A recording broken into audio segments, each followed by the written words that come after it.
Gerald Häfner, why did you organise the public hearing on citizen participation in the European Union?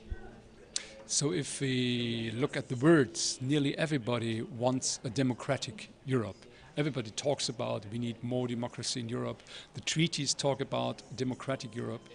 But in practice, people see Europe as something far away where they don't have any influence on the important decisions. And that's even more severe now, where unelected bodies take very important decisions and where we have more and more technocratic forms of government on the contrary to democratic forms. So we need more democracy, and I wanted to put this on the agenda of this parliament and to invite experts from different European countries that could tell us about what we can do to strengthen the influence of the citizens and to have more and more direct democracy on the European level. In your view, which was the most important issue that was discussed at the hearing today? For me, the most important finding, I would say, was that most colleagues fear direct democracy, especially now. They say that we have to overcome the crisis, we have to come on a safe ground, and then we could think about small forms of more democracy.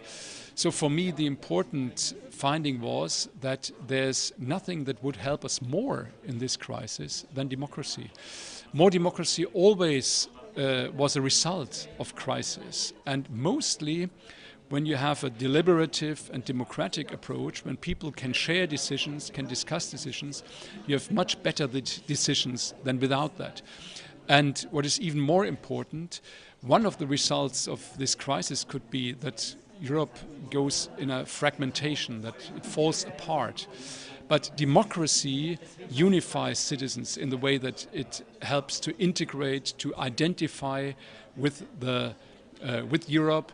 So for me, the important finding is that we have to do whatever we can so that citizens realize it's our Europe. It's not the Europe of the politicians. And therefore we definitely need more democracy. What will be the next steps to realize more democracy in Europe? One step that would be really important is already foreseen in the Lisbon Treaty.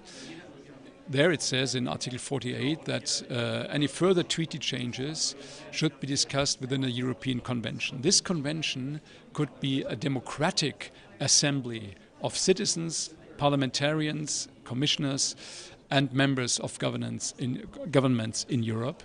And they could find a way not only to overcome the crisis, but also to create a more democratic European Union. And I think that exactly now, in this crisis, we should do that. We should start this convention in order not only to have better politics in Europe, but also in order to strengthen the liaison between citizens and Europe decision making.